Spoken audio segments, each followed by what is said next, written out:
You know you're in trouble when the proof spans multiple lectures. But really, this is going to help us out in a lot of ways. So, as you may recall, we were talking about finding the best approximation in a subspace to a point in a larger space in which that subspace exists.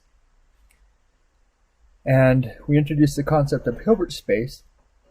And one of the reasons why is we're going to use that, or these concepts, in the second part of this proof. So for the first part of the proof, we proved number 2, that there is a unique minimizer. But we haven't, we took advantage of the fact that there was a minimizer that was orthogonal. And so now we're going to go ahead and do this next part. So it'll take us a few steps to get there. Just to remind you, this is the continuation of the proof.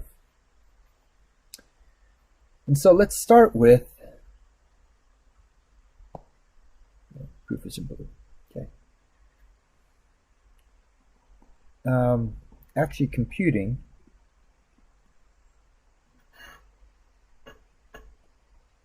x hat. So the nice thing about this is going to be what they call a constructive proof. Existence proofs are sometimes easier, but constructive proofs are nice because you can usually do a little bit more with the result. So right now we're going to deal with a finite dimensional space, or subspace, and so the dimension is t, and then we'll have a sequence of, or rather a basis for that space. Should be v1.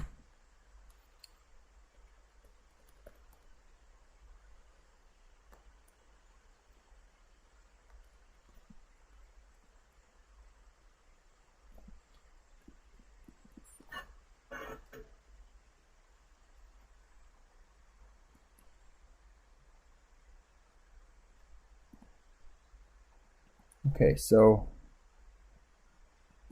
we want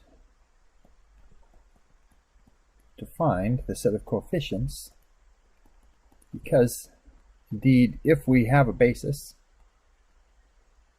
for the subspace, then we could express any vector within that subspace, including x hat, as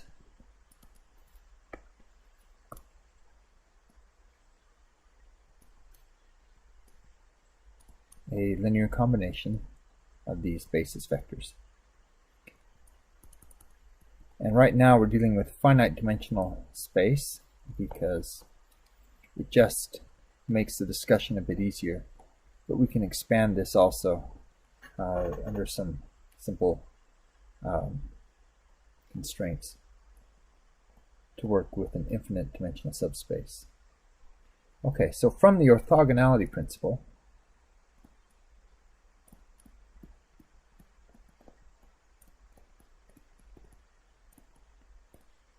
we have that x minus x hat comma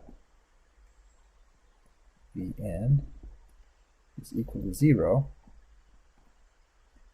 for every one of these.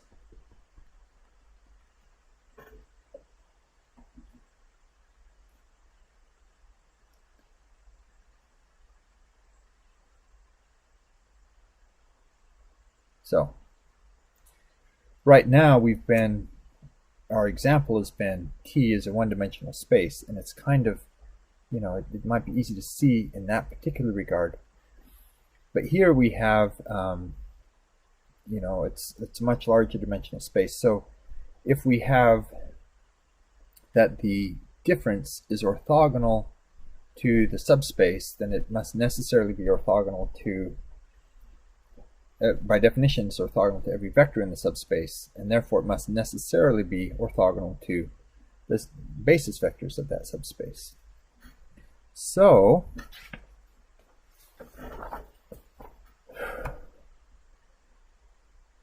we can write that x minus, and I'm finally going to just put this as a sum.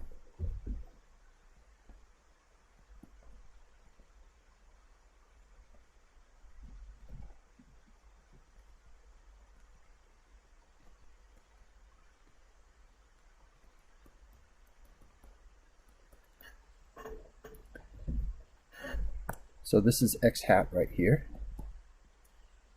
And x minus x hat is our error. Our error is orthogonal to the subspace, and that's how we've said. But we can, using the properties of inner products,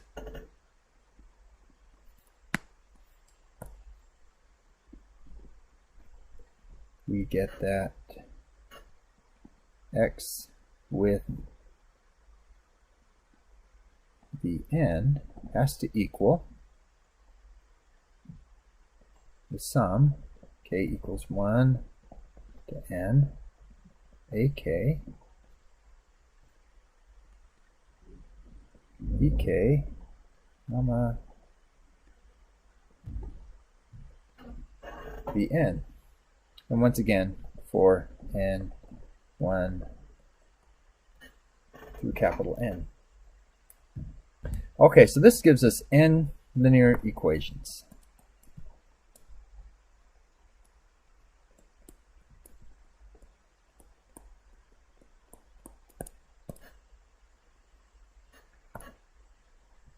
And they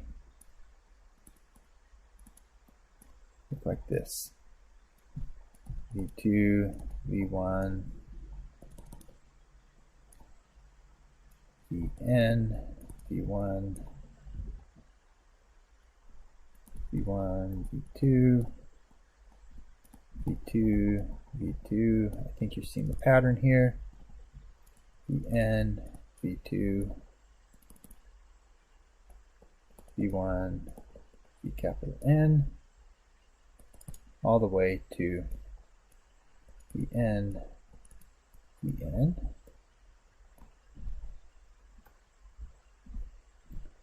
Multiplied by our A vector, A1, A2, up to AN.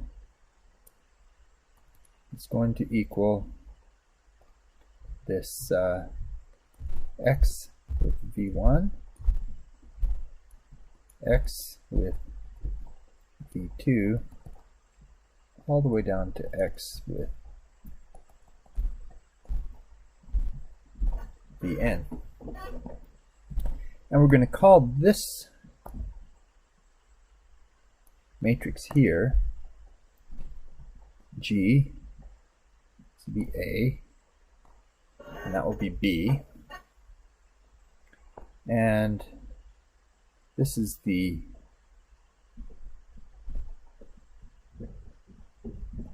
as a name, the gram matrix, also called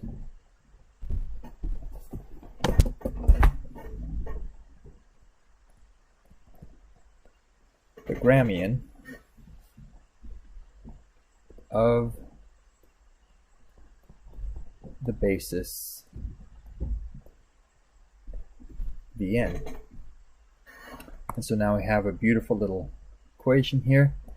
G times A is equal to B. Now, a few points to note. G is invertible because our basis set, our basis vectors, are linearly independent. And next,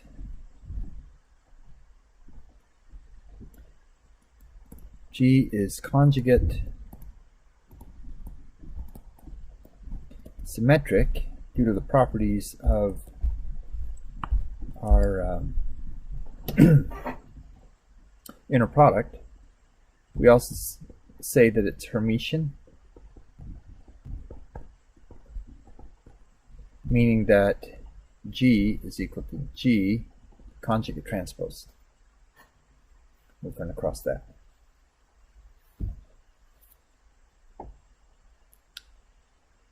Okay, well, we are almost done.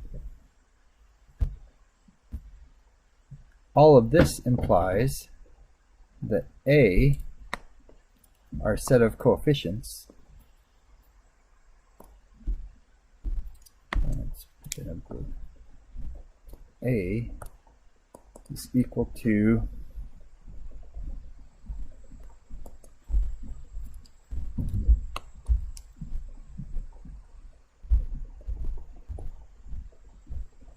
G inverse times B.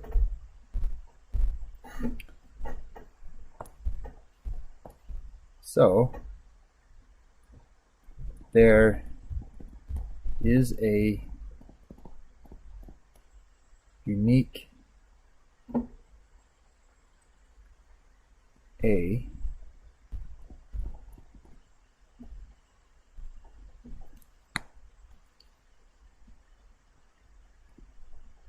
therefore only one x hat that satisfies x minus x hat orthogonal to T. QED. So we've done it. We have now proved that there is exactly one x hat such that x minus x hat is orthogonal to T, and that it is the closest point in T to x. So this orthogonality is now going to be very useful to us because we didn't really use any rules of geometry. We just used the definitions of associated with our vector spaces and our inner product spaces. So anytime we can come up with some inner product space, this will work. And this works regardless of what that looks like, whether it's a Euclidean norm or some bizarre thing that we may not have even seen before, or if we're dealing with something like approximating continuous functions with other continuous functions.